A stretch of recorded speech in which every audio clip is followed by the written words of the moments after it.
Airport racist cop disrespects black woman at check-in, not knowing she's a senior FBI agent.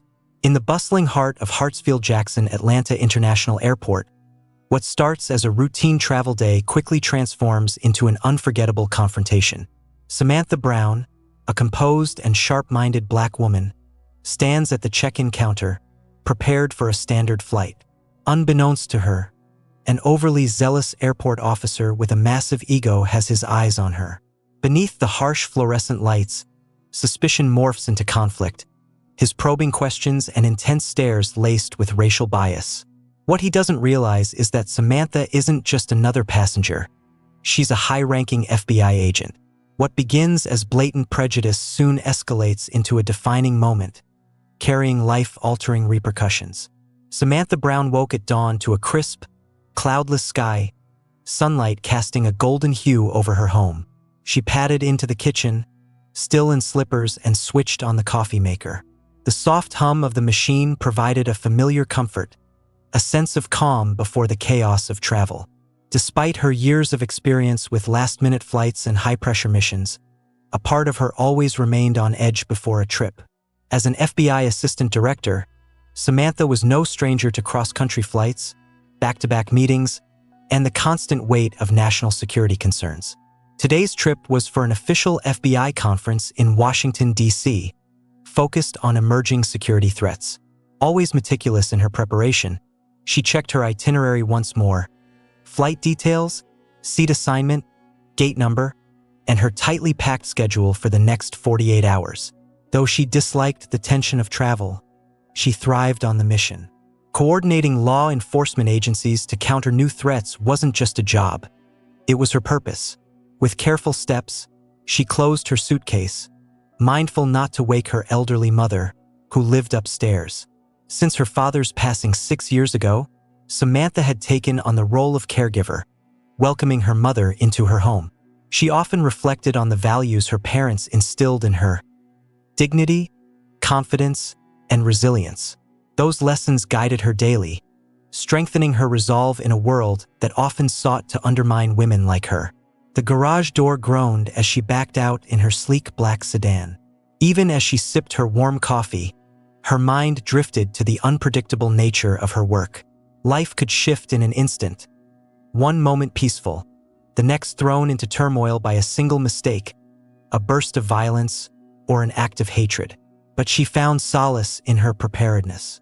She was trained. She was ready. Navigating through Atlanta's morning traffic, she felt a rare moment of lightness. The day was bright, the city skyline shimmered, and the radio played a song that made her bob her head in rhythm. A part of her, a younger, freer version, wanted to soak in these simple pleasures. Warm sunshine, good music, a hopeful morning. What she didn't know was that inside Hartsfield-Jackson, she would soon come face to face with an unsettling reality. She would once again witness the ugly persistence of prejudice in a place that prided itself on hospitality. She never imagined that this ordinary flight would become a pivotal moment, not just in her life but in the downfall of an arrogant airport cop whose career was about to unravel. But for now, she simply sipped her coffee, humming along to the radio, blissfully unaware of the storm brewing beyond the terminal doors. Officer Chad Johnson had built a reputation at Hartsfield-Jackson Atlanta International Airport. Some saw him as an overenthusiastic security officer who took his job a little too seriously. Others found him abrasive, barking orders at travelers and relishing the power his badge afforded him. In truth, Chad's inflated sense of authority had hardened into something more troubling: a quiet cruelty. He started his shift in the staff locker room with a weary sigh, fastening his belt lined with handcuffs and standard-issue gear. The job was rarely thrilling: lost luggage disputes, occasional unruly passengers. But Chad's mood brightened whenever he found an opportunity to assert his control. Perhaps, deep down, he resented never making detective at the local police department. Maybe he despised seeing travelers pass through the terminal with greater achievements than his own. Or perhaps he simply hated that the world was changing, demanding more empathy than he was willing to give. His colleagues whispered about the complaints stacking up against him. An elderly couple had accused him of yelling at them. A teenager claimed he had used abusive language. Official apologies had been issued, but Chad had managed to avoid serious repercussions. The airport was short-staffed, especially when it came to armed security. Management lacked the resources or the nerve to fire him. Chad had learned how to manipulate airport regulations to his advantage, often shifting blame onto passengers he deemed non-compliant. To the untrained eye, he was just another officer enforcing policy. But those who paid attention saw the underlying bias. Maybe it was the condescending tone he reserved for travelers who struggled with English, or the distrustful glances he gave to men with darker skin. The worst part? He had rarely faced consequences for his behavior. Until today. Chad quickly shot back, "I'm just doing my job." Or, "You want me to let potential threats slip by?" It was the perfect shield in an airport environment, where security concerns often overruled any subtle debates about courtesy and bias. As he walked toward his assigned post, Chad glanced up at an overhead monitor. Several flights were scheduled to depart within the next 2 hours, one of them heading to Ronald Reagan Washington National Airport. A routine route, yet for Chad, the city represented a hub of politics and authority. He disliked the type of travelers it attracted, often sharply dressed, radiating an air of self-importance. He scoffed at the thought of federal officials breezing in and out, looking down on him as he manned his checkpoint. Taking his position at the security screening area, his gaze immediately began scanning the crowd with suspicion. He thrived on confrontation. He believed that if he applied enough pressure, any concealed wrongdoing would surface. He also took the flicker of unease in travelers' eyes as a sign of success, proof that he had them cornered. Little did he know that this morning, he would cross paths with a traveler whose quiet resilience would overpower every ounce of hostility he had to offer. The events that would soon unfold would become the talk of Hartsfield-Jackson, serving as a cautionary tale about how prejudice can lead to one's downfall. Samantha weaved through the bustling check-in area before making her way toward security.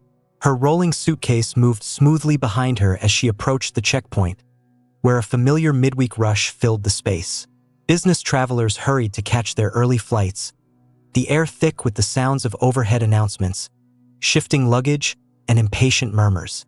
When asked for her ID, Samantha greeted the airport staff with a polite smile. She took pride in treating service workers with courtesy, whether they were baristas, custodians, or security personnel.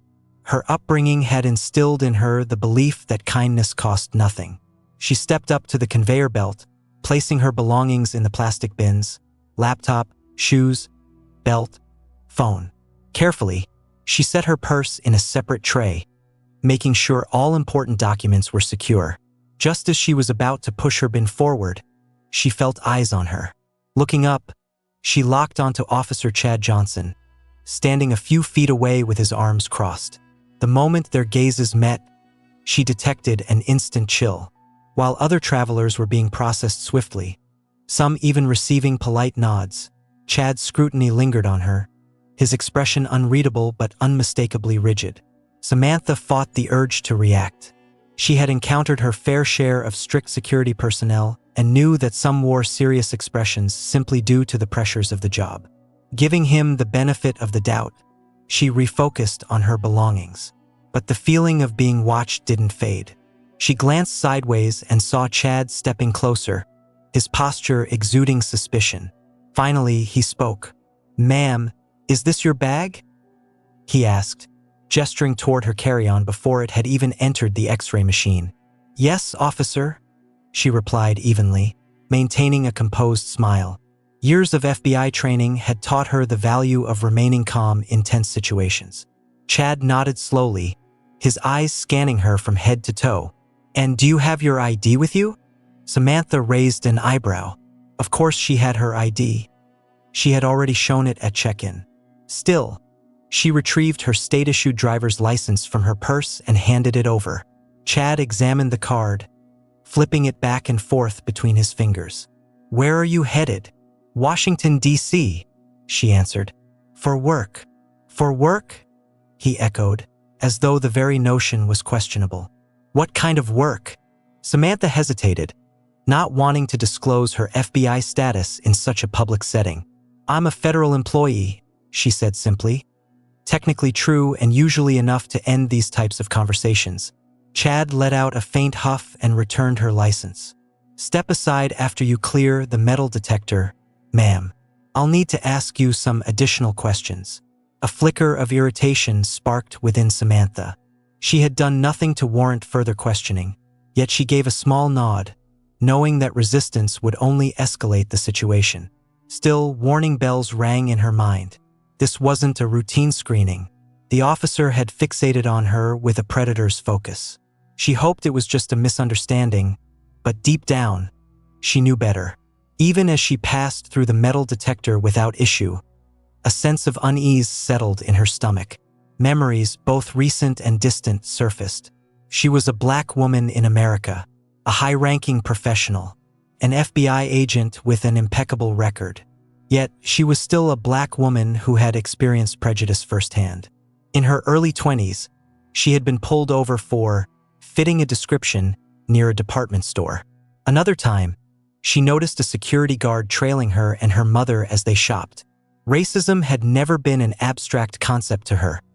It was a recurring reality. She also remembered her early days at Quantico, when a senior agent had scowled at her success as if she hadn't earned her place. Over the years, she had grown accustomed to shattering stereotypes, breaking through barriers. But no matter her title, no matter how accomplished she remained aware that discrimination could surface anywhere, especially in spaces controlled by law enforcement. On the other side of the checkpoint, Chad motioned for her to step aside with a flick of his fingers. Suppressing a sigh, she complied, maintaining her composed exterior.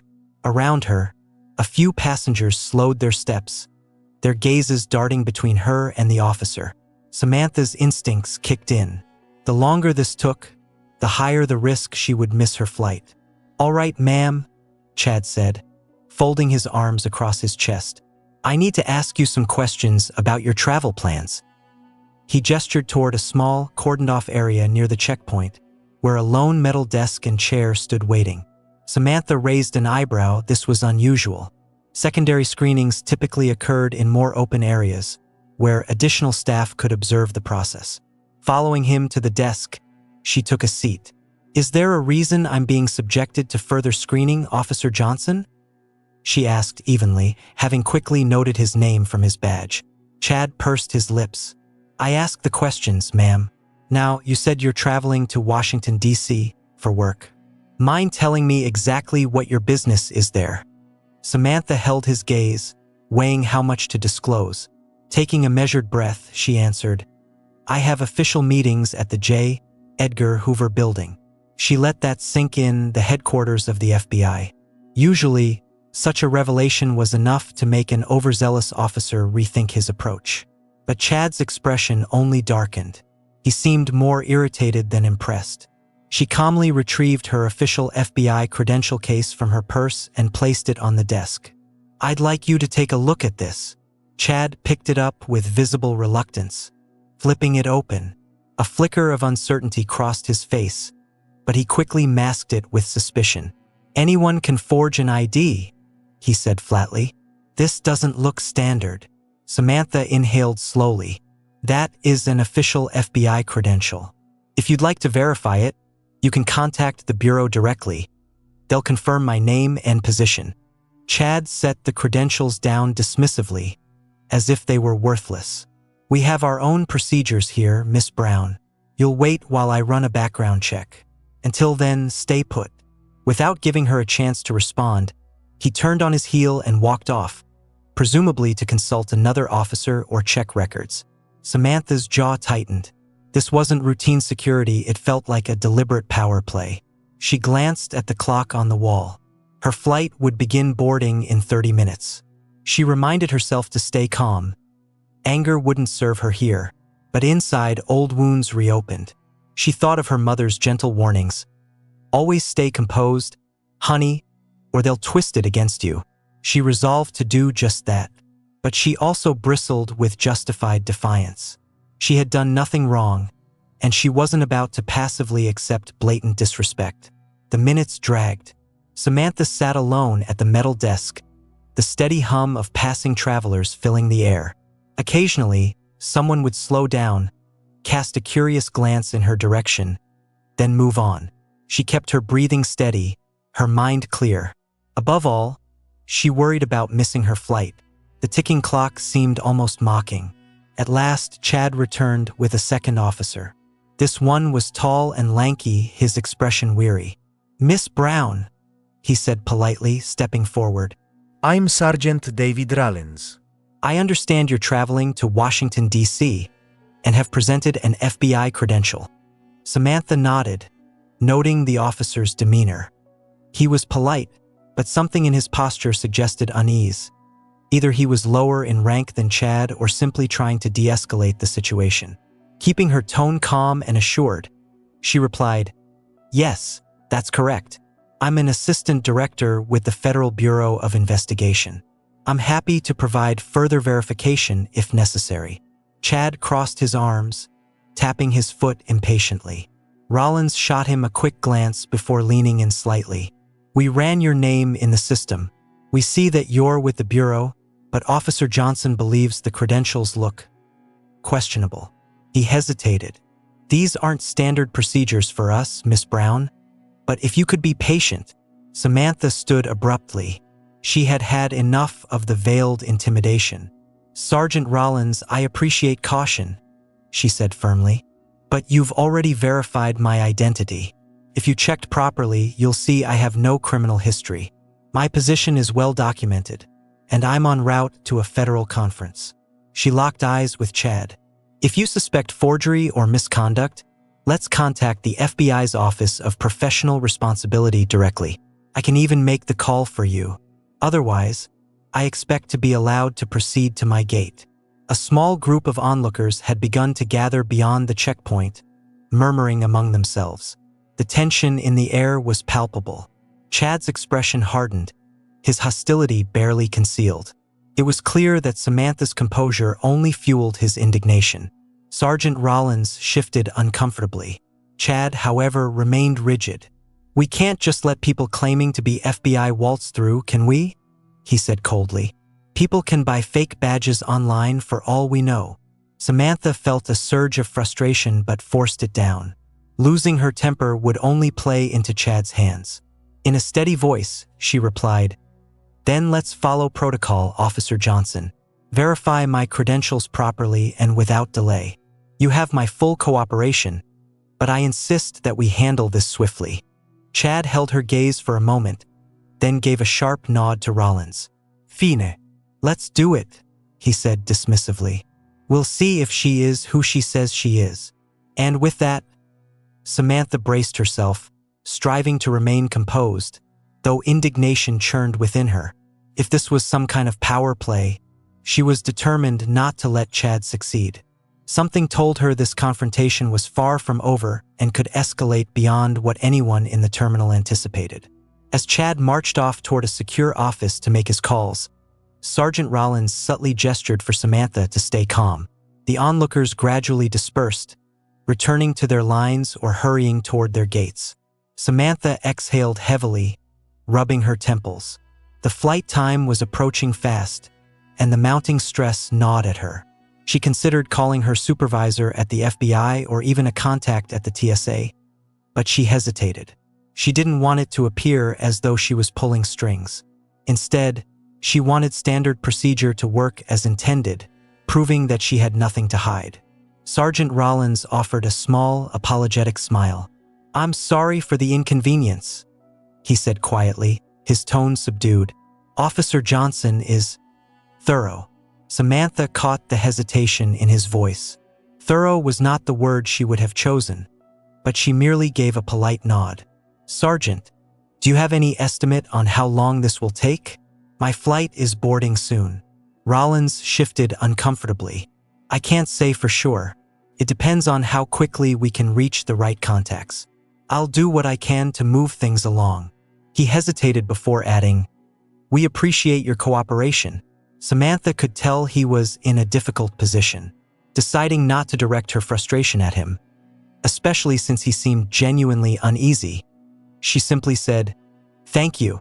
Moments later, a petite woman in her late 20s, dressed in a sharp business suit, approached them. "Excuse me," she said, glancing between Samantha and Rollins. "Is everything all right here?" Sergeant Rollins tensed slightly, possibly anticipating another confrontation. Samantha turned to the woman and offered a faint smile. "I'm just being held for verification," she explained. "I'm supposed to catch a flight, but there's a procedure they need to follow." The woman frowned. "I saw what happened," she said. "I was behind you in line. I'm also heading to DC. Listen, we're probably on the same flight. Do you need me to speak to the airline for you? Maybe I can explain that security is holding you up." Samantha felt a surge of gratitude. It was a small gesture, but in that moment it meant the world. "That would be very kind of you," she said, handing the stranger her name and flight details. "I'd really appreciate it if you could let them know I might be delayed." The woman nodded. "No problem. My name's Carla, by the way, Carla Levon.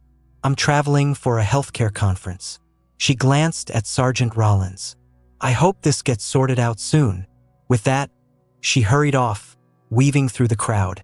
As Samantha returned to her seat at the cold metal desk, she couldn't help but feel a glimmer of relief. At least someone had noticed and cared enough to help, however minor the assistance might have been. But the clock continued to tick, and each passing second felt like an hour. She watched as Rollins spoke into his walkie-talkie, presumably checking on Chad's progress. The air was thick with tension. Samantha couldn't shake the suspicion that Chad wasn't simply verifying her credentials. He was stalling, deliberately letting her sweat. She suspected it was a mix of both. Even with all the right documents, she could still be humiliated or delayed long enough to miss her flight. In that moment, she reminded herself that this wasn't just about her own rights. She was standing against something far bigger, the unwarranted suspicion that too many people faced, especially when traveling, and especially for people of color. If she allowed this intimidation to go unchallenged, she wouldn't just be letting herself down. She'd be letting down everyone who had ever endured such indignities. So, she squared her shoulders, resolute in seeing this through to its rightful conclusion. Inside a small, windowless back office, Chad Johnson stared at the phone on his desk, waiting for the special line to connect. At last, a voice came through. "Federal Bureau of Investigation, operator speaking. How can I direct your call?" Chad leaned forward, his voice laced with skepticism. "This is Officer Chad Johnson at Hartsfield-Jackson Atlanta International Airport. We have a passenger here, Miss Samantha Brown, claiming to be an assistant director with the FBI. I need to verify her credentials." The operator requested Samantha's identification number and other details. Chad rattled them off, tapping his fingers impatiently against the desk. The operator placed him on hold. In that sterile silence, Chad justified his suspicion to himself. Maybe it was the designer purse she carried, the confidence in her stride, the way she didn't flinch under scrutiny. It irritated him that she wasn't flustered. No trembling lip, no frantic stammer. The calmer she remained, the more he wanted to pick apart her story. Deep down, he knew what was really driving him, an undercurrent of bias. He disliked her self-assured authority, especially as a black woman standing firm in a space he considered his own. He wanted to prove she wasn't as important as she thought she was. Finally, the operator returned.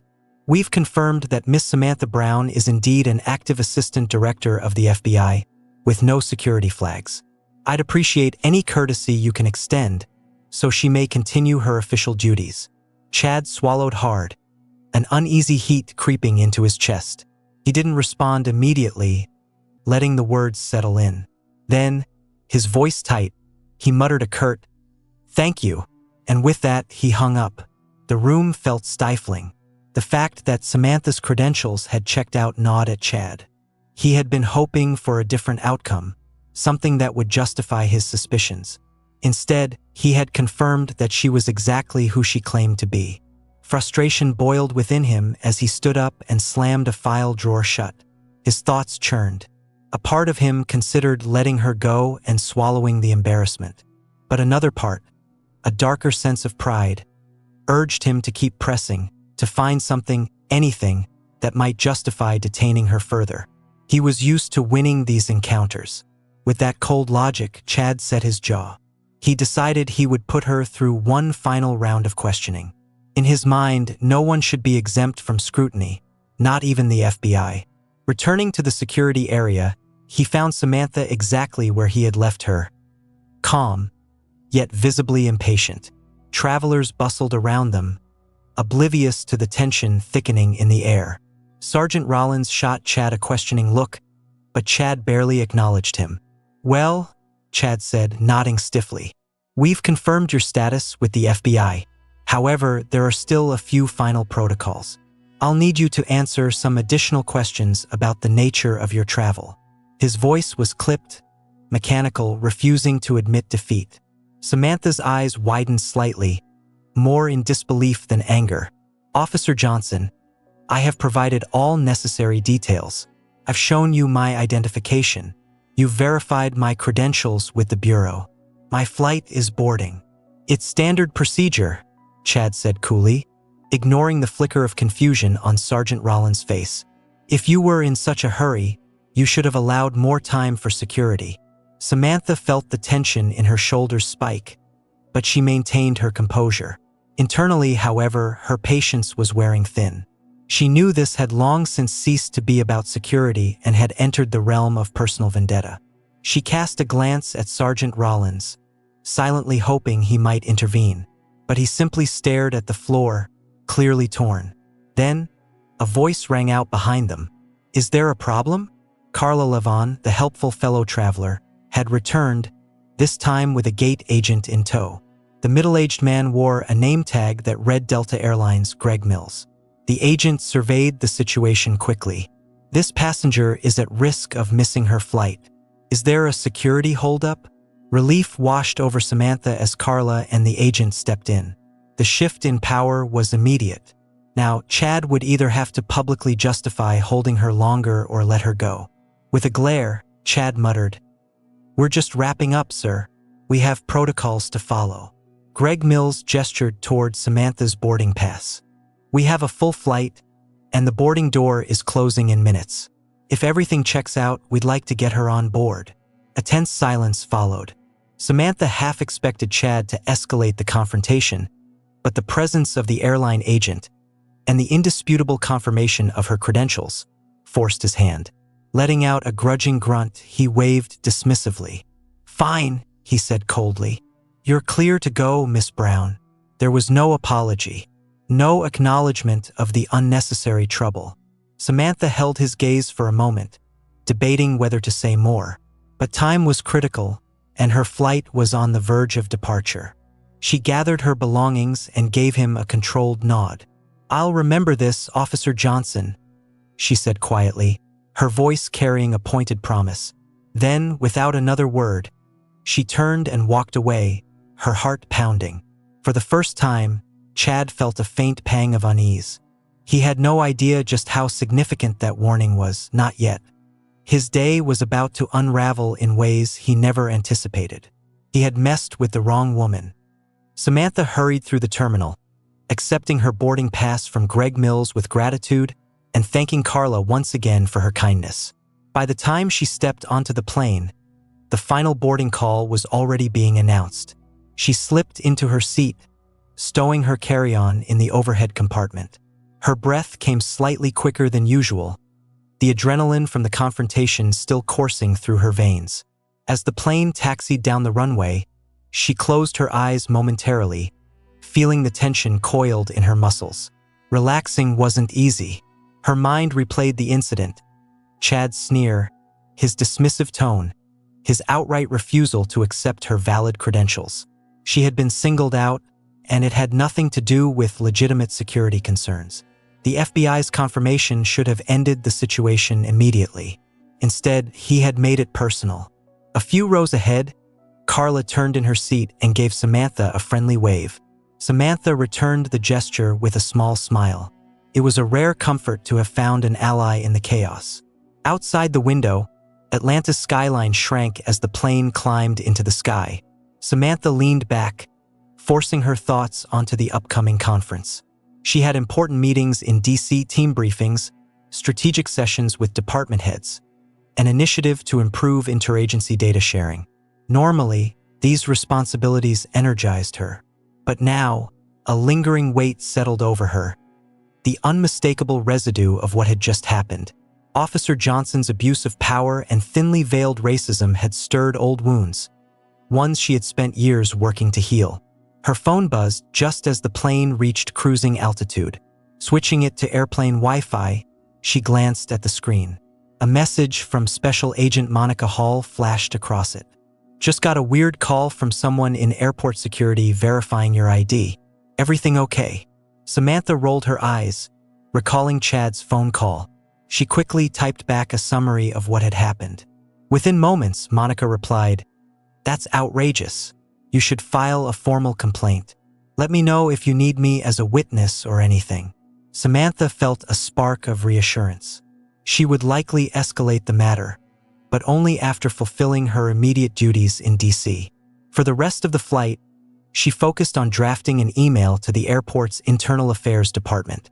She outlined the events, the persistent harassment, the unnecessary delay, the blatant disregard for official verification, and the underlying racial bias that had tainted the entire interaction. Though she wasn't ready to send it yet, planning to refine it over the coming hours or days, simply drafting it felt empowering. It was a way of reclaiming the dignity lost in that humiliating encounter. By the time the plane touched down at Ronald Reagan Washington National Airport, Samantha was mentally preparing for her presentation the next day. Her phone buzzed again, with colleagues confirming her itinerary and finalizing schedules. She had a busy few days ahead, but in the back of her mind, she couldn't shake the feeling that the confrontation wasn't over. People like Chad Johnson often hid behind bureaucratic shields, rarely facing consequences. But Samantha wasn't just another passenger. She had resources, influence, and a moral duty to see justice done. She promised herself that once her official responsibilities were complete, she would turn her frustration into action. Racism, especially from someone wearing a badge, couldn't be allowed to go unchecked. If Chad thought it was over the moment she left the airport, he was in for a rude awakening. Inside a well-appointed conference room at FBI headquarters, Samantha was surrounded by fellow high-ranking officials. Strategists from various federal departments sat around a gleaming mahogany table, laptops open, data slides flickering on the projector screen. The meeting moved quickly through intelligence briefings and threat assessments, and Samantha adeptly answered questions, offering insights gathered from her specialized team.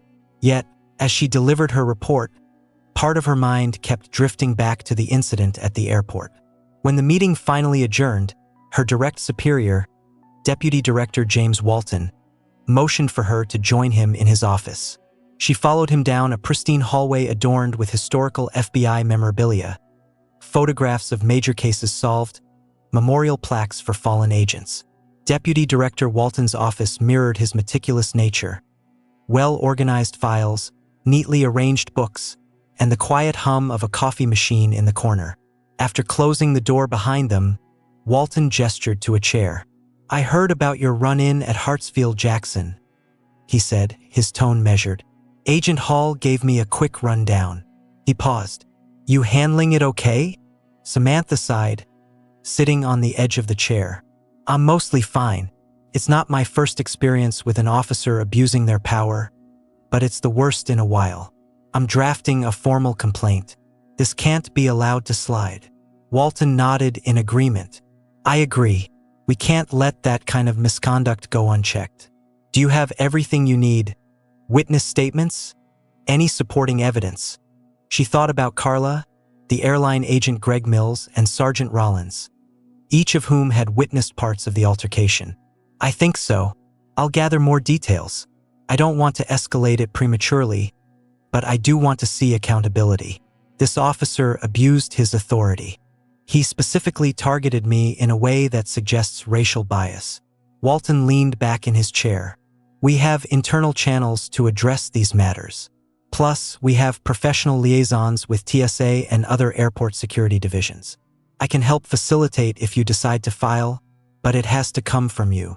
Samantha appreciated the support, While the FBI wasn't perfect, she had enough standing in her role to ensure her complaint would receive serious attention. "I want to pursue it," she said firmly. "For myself and for anyone else he might have harassed who didn't have the rank or resources to fight back." A faint smile touched Walton's lips. "That's the right attitude, Assistant Director Brown. Keep me in the loop, and we'll handle it properly." As she left Walton's office, a renewed sense of resolve filled her. She knew that no single complaint would erase systemic biases overnight, but she also knew that change often began with the willingness to speak out. She'd be lying if she said she didn't want a sense of personal vindication. 2. She was tired of ignorant people assuming she was a fraud or a threat just because of the color of her skin. Perhaps, in a twist of poetic justice, Chad Johnson would come to realize that the woman he had tried to humiliate was in a position to shine a glaring light on his misconduct. Walking through the FBI corridors, Samantha felt a deep conviction. She had a higher calling, not just to defend her country from threats, but to uphold justice at every level. She intended to use every tool at her disposal to ensure that no one else would suffer Chad Johnson's kind of prejudice again. 3 days later, back in Atlanta, upper management at Hartsfield-Jackson International Airport received a formal complaint from the FBI regarding Officer Chad Johnson. The letter, signed by Deputy Director Walton and co-signed by Samantha Brown, outlined the incident in detail. In vivid detail, the complaint outlined unprofessional behavior, unjustified detention, and the suspicion that racial bias had driven the escalation of the confrontation. Laura Stevenson, the head of the airport's Internal Affairs Division, sat at her desk with the complaint in hand. She read through it carefully. She had seen Chad's name before in the context of citizen complaints. Disgruntled travelers had filed accusations of verbal abuse or excessive scrutiny. Most were dismissed for lack of evidence or got lost in the bureaucratic shuffle. But this was different. The complaint came from a high-ranking FBI official, and that alone gave it significant weight. Stevenson rubbed her temples, recalling how difficult Chad could be. He was skilled at skirting the line, just enough to avoid outright violations. Yet she had an uneasy feeling that if they dug deeper, they would uncover a pattern of misconduct. And now, with the FBI shining a spotlight on him, ignoring or dismissing it could result in a scandal. The airport's reputation was on the line. She called a meeting with her deputy, Joseph Kim. "We need to launch an investigation," she told him. "A real one, not just a cursory review. Johnson is named directly, and the allegations are serious." Joseph nodded, scanning the complaint. The FBI usually doesn't file this kind of complaint for a minor infraction. This suggests they're pushing hard. Stevenson sighed. "Yes, and we can't afford to sweep this under the rug. Talk to Chad's supervisors. Let's see if we can get an official statement from him. Any security footage or witness reports." Joseph made a note and left to coordinate the next steps. Within hours, a formal notice of investigation was delivered to Officer Chad Johnson's mailbox. He read it in the break room, his face turning stony with disbelief. The language was direct. He stood accused of racial discrimination, official misconduct, and harassment of a verified FBI assistant director. Chad's jaw tightened. Anger churned in his stomach. He couldn't believe the woman had so much influence. He stormed out, heading to his supervisor's office, half expecting them to laugh off the complaint. But his supervisor didn't laugh. They explained that an external review would be initiated and that Chad was expected to cooperate. "Stay calm," his supervisor warned. "We don't need a scene." However, Chad found it impossible to stay composed.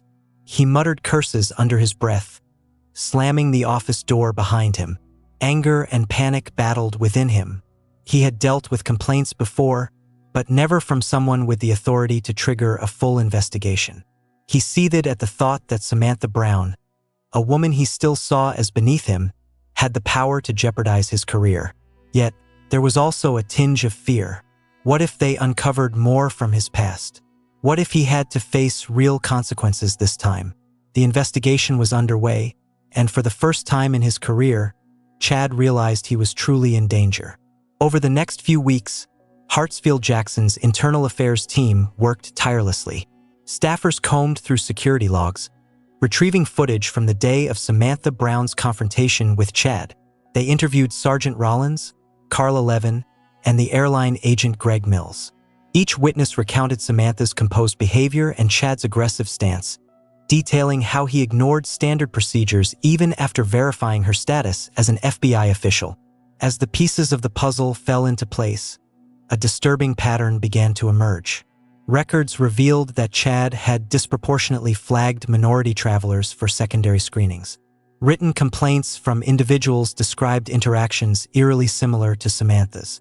Even one of Chad's colleagues quietly admitted that Chad had a problem with travelers of color, though fear of retaliation had prevented him from filing a formal report. Laura Stevenson compiled all the findings into a comprehensive report for the final review committee. The more she uncovered, the more her stomach churned. It wasn't just one impulsive act of prejudice. It was a consistent abuse of power that had persisted for years. That Chad had remained employed this long was a testament to the airport's understaffing and the management's reluctance to stir up trouble. On the day of Chad's disciplinary hearing, he arrived in his uniform, his face set in a grim line. The hearing took place in a private conference room with a panel of officials from internal affairs, airport management, and legal advisors. Chad sat at the table, flanked by his union representative, his eyes shifting nervously. The proceedings began with a formal reading of the allegations. Misconduct, harassment, racial discrimination, and insubordination. Samantha Brown wasn't present in person, but her written statement was read aloud. She detailed every aspect of the encounter, from the initial suspicious glances to his refusal to release her even after her FBI credentials were verified. She concluded with, "I firmly believe Officer Johnson's actions were driven by racial bias, as there was no justification for his continued harassment." Chad's face hardened. Through his representative, he tried to argue that he was simply following protocol, that Samantha's ID appeared unusual, and that verifying it required extra scrutiny. He denied any racial motivation. However, Internal Affairs countered with witness testimony and camera footage that illustrated how Chad treated other travelers differently that day, letting them pass with minimal checks while singling out Samantha for extended interrogation. Finally, Stevenson presented the evidence regarding Chad's disproportionate targeting of minorities over the years. She listed date after date, complaint after complaint. The overwhelming weight of the evidence was undeniable. Chad's union representative appeared increasingly deflated, offering only generic rebuttals about the necessity for heightened vigilance. After hours of deliberation, the panel announced its verdict. Chad Johnson was to be immediately dismissed for gross misconduct.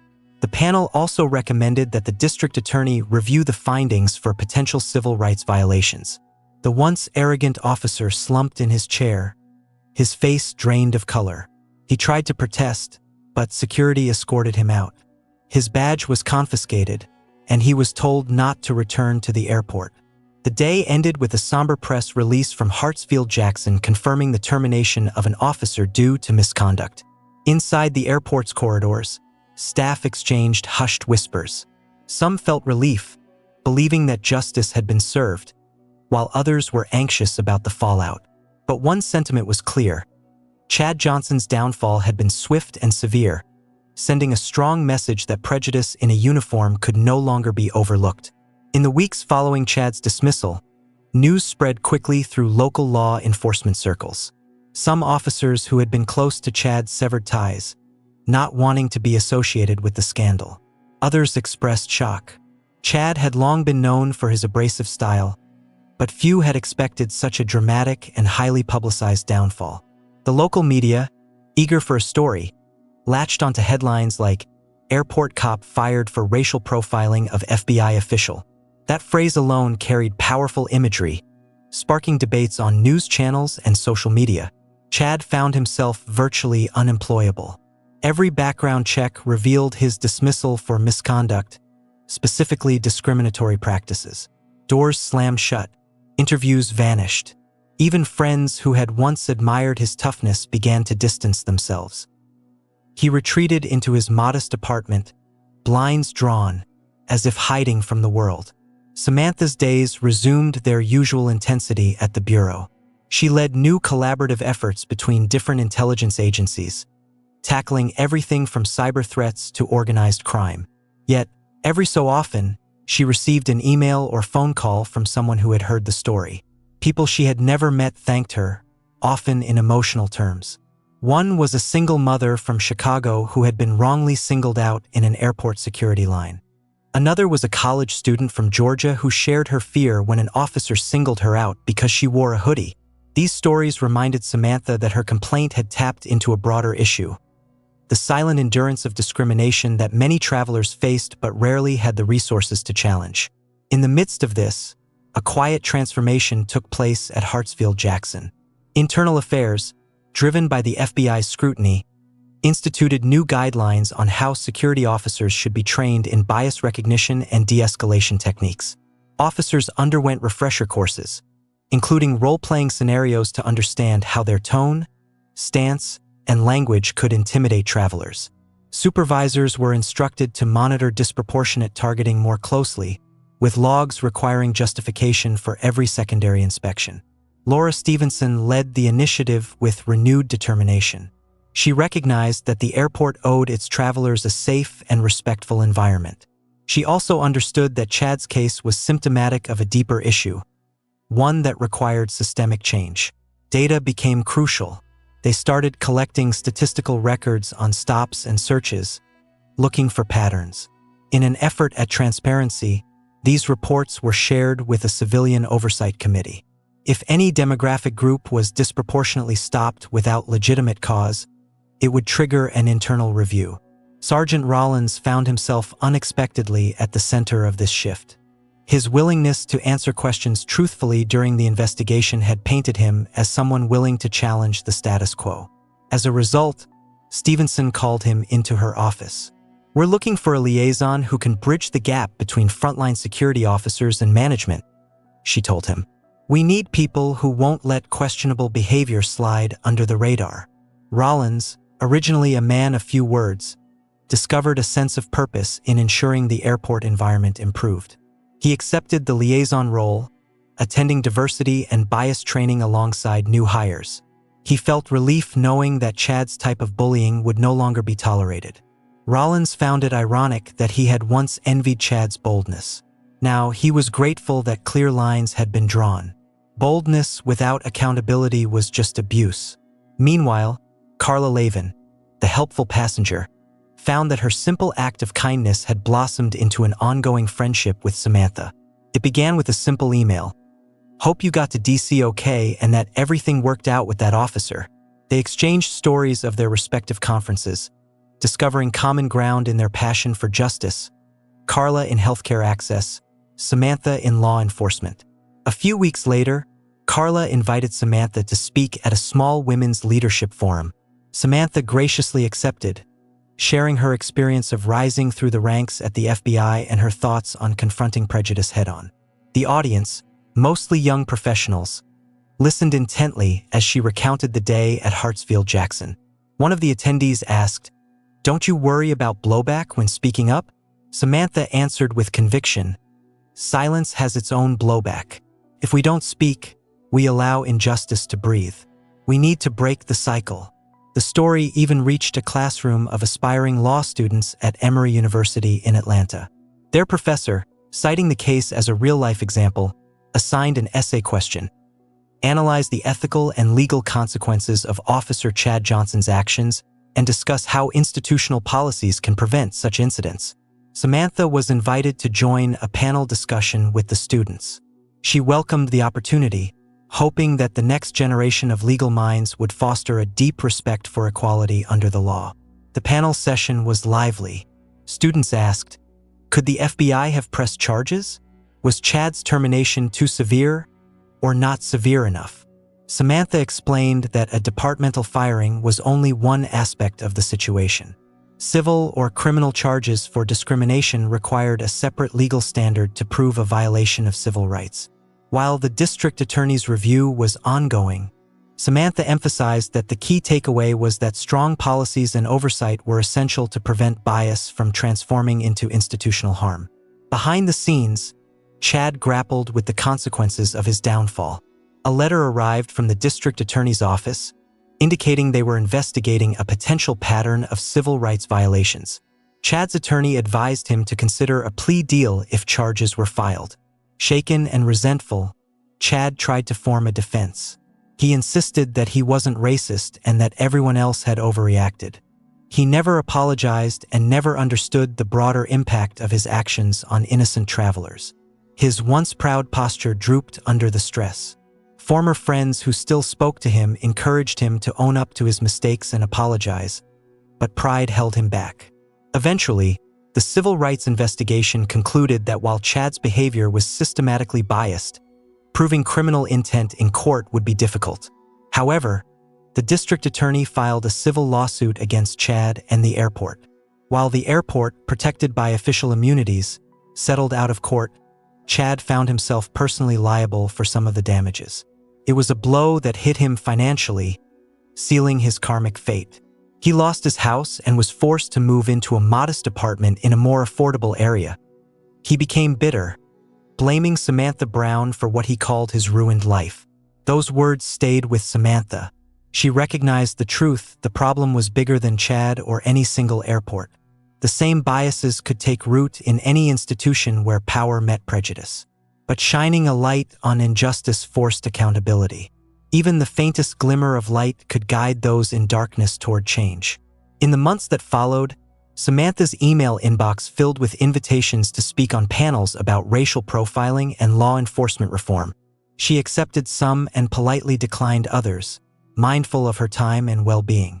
Each speech she delivered carried a renewed sense of purpose.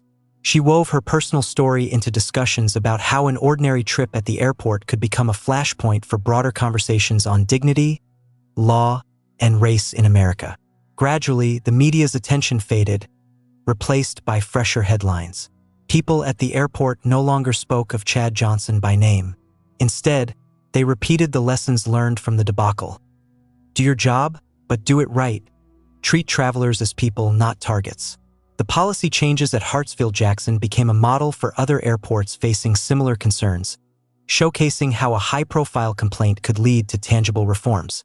For Samantha, life moved on in the best way possible.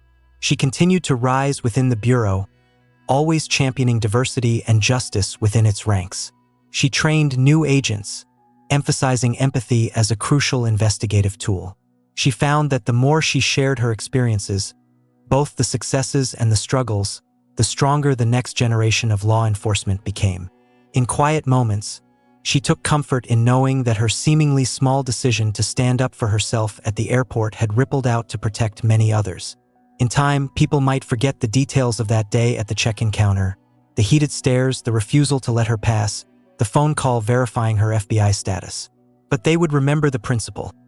No one, no matter how powerful their badge or uniform, is beyond accountability. That's how real change begins.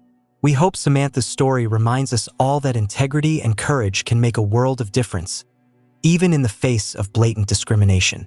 No one is above the law, and no one should ever feel powerless when an authority figure abuses their position. Let Samantha's tenacity inspire you to stand firm for your rights. Let this powerful outcome encourage institutions everywhere to root out prejudice. If you found value and insight in this dramatic tale, if it sparked conversation or raised awareness, please show your support. Like this video, share it with friends and family, and subscribe to our channel for more inspiring stories. Together, we can shine a light on injustice, champion fairness, and celebrate the moments when courage triumphs. Thank you for watching, and until next time, stay vigilant, stay kind, and always stand up for what's right.